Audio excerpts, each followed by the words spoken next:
Halo semua, balik lagi bersama aku Surya. Kali ini di Mikir Saham, aku mau ulas 3 saham yang menunjukkan tanda-tanda multi-bagger. Wah, tandanya apaan tuh? Nah, untuk itu kita akan coba ulas lengkapnya di video kali ini. Sebelum itu, jangan lupa untuk ajak kerabat, pacar, istri, mantan, keluarga, sampai musuh untuk subscribe channel YouTube Mikir Duit ya. Sebelumnya, kamu udah pernah baca tulisan di mikirduit.com tentang tanda-tanda saham multi-bagger yang aku pernah posting bulan lalu nggak? Kalau belum, aku coba ringkas dikit di sini. Setidaknya tuh ada 5 tanda harga saham bisa jadi multi-bagger. Pertama, ada aksi akuisisi yang mengubah pengendali. Minimal ada investor strategis yang masuk. Kedua, adanya pengaruh pemegang saham besar dalam transaksi serta porsi investor retail yang sangat sedikit, meski publiknya terlihat bisa 10%. Ketiga, aksi backdoor listing yang sering dianggap bisa mengubah nasib saham gurem jadi oke. Keempat, lonjakan kinerja keuangan yang sangat signifikan. Dan kelima, sentimen musiman yang sering muncul setiap tahunnya. Nah, kali ini aku mau bahas tentang peluang saham multi-bagger dari tanda-tanda yang pertama tadi. Kira-kira ada saham apa aja ya, dan seperti apa sih peluangnya? Pertama, ada saham Paiva. Ini nih saham sudah diidentifikasi berpotensi multi-bagger karena ada right issue jumbo. Jadi di awal 2024, Paiva rilis prospektur ringkas untuk menerbitkan 10,7 miliar lembar saham baru dari aksi right issue-nya tersebut. Jumlah saham baru yang dilepas ini bisa dibilang besar banget karena mencapai 95,24% dari total saham beredarnya saat ini. Kalau dikali dengan harga saham per 25 Maret 2024 aja, berarti total dana yang dihimpun tuh bisa mencapai 8,2 triliun rupiah. Besar kan? Nantinya yang eksekusi right issue ini juga dapat bonus waran loh. Awalnya curiga dong, kok jadi kayak friend ya? Dari prospektus awal dituliskan dana akan digunakan untuk memperkuat struktur permodalan dalam rangka mendukung pengembangan usaha perseroan.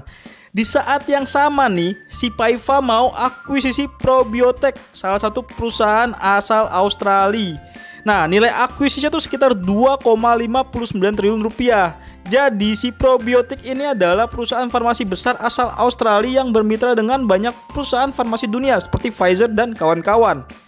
Nah, Probiotek di Australia ini udah listing juga di bursa saham sana dan ada sekitar 57,46% saham publik. Artinya ada potensi Probiotek akan delisting dulu sebelum diambil alih sehingga prosesnya bakal agak panjang. Namun yang jadi pertanyaan, right issue Paiva senilai 8,25 triliun ini ada pembeli siaganya nggak? Apakah akan ada pergantian pengendali nantinya?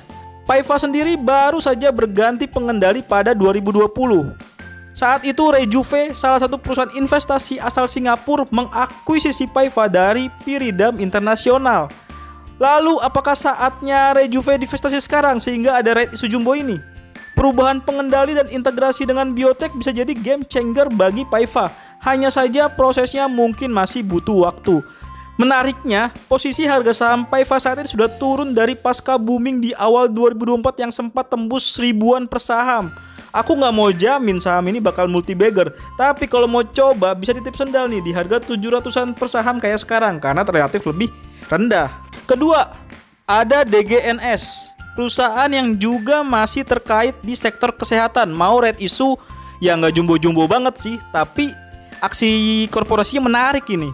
Jadi DGNS ini bakal right issue dengan menerbitkan 921 juta lembar saham dengan harga pelaksanaan 505 per saham.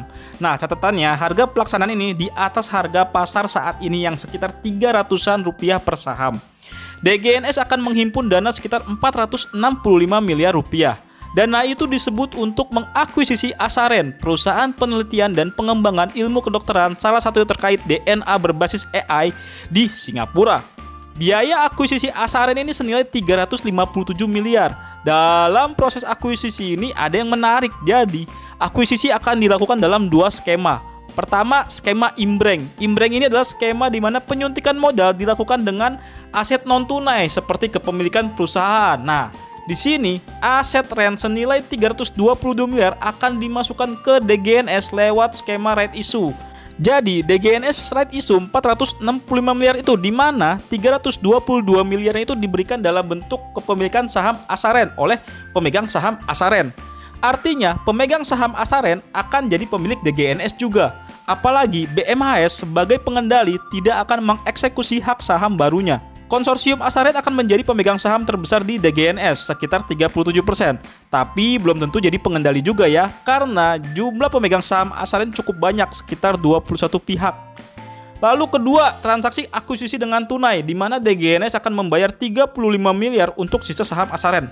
Menariknya, bisnis Asaren ini bisa mendukung bisnis bayi tabungnya DGNS. Untuk itu, harga saat ini masih di 300-an rupiah per saham, bisa jadi kesempatan bagus jika market bakal apresiasi aksi korporasi dan inovasinya dari DGNS ini.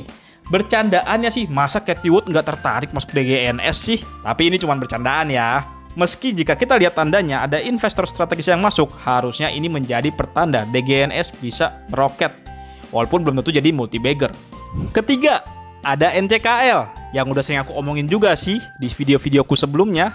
Ini juga mau right issue. Pas di Rups kemarin, NCKL ini mau ngajuin right issue dan juga private placement. Tapi pas bagian private placement nggak quorum, sedangkan right issue disetujui. Jadi si NCKL dikabarkan mau menerbitkan sekitar 6,3 miliar lembar saham baru, yang kalau dihitung dengan harga per 25 Maret 2024 aja itu sekitar 5 triliunan lah. Nah, kabarnya nih aksi right issue ini dilakukan untuk mengakomodir investor strategis yang berminat masuk. Kabarnya ada 3 calon investor strategis yang berminat masuk ke NCKL, yakni perusahaan asal Eropa, Asia non-Cina, dan Indonesia. Nah, nama-nama yang masuk kabarnya adalah Glencore dari Eropa, Itochu dari Asia non-China, dan juga UNTR dari Indonesia. Meski kabarnya nama-nama ini masih bisa berubah juga katanya. Namun di sini ada potensi investor strategis masuk ke NCKL untuk melakukan sinergi terkait produk nikel yang diproduksi oleh NCKL. Untuk itu kami menilai selama harga NCKL di bawah 1000 per saham, ini posisi yang sangat bagus dan menarik untuk diborong dengan asumsi aksi right issue ini rampung dan gak ada masalah. Dan juga salah satu investor strategis itu bisa masuk untuk memperkuat bisnisnya NCKL. Terakhir, di kesimpulan ini aku mau menekankan ketiga saham ini belum pasti bakal multi-bagger, tapi peluangnya ada karena adanya tanda-tanda investor strategis masuk. Sehingga jika kamu ingin masuk, harus ukur dulu nih dengan kesiapan menerima resikonya jika ternyata dari hasil right issue itu ada hal yang nggak sesuai ekspektasi, sehingga bukannya multi-bagger malah jadi boncos. Serta time frame multi-bagger ini juga nggak langsung terjadi besok setelah video ini tayang, atau seminggu kemudian, atau sebulan kemudian. Bisa jadi memakan waktu berbulan-bulan hingga semua transaksi selesai. Apakah kamu ada yang sudah hold salah satu dari saham ini? Coba ceritain di kolom komentar ya.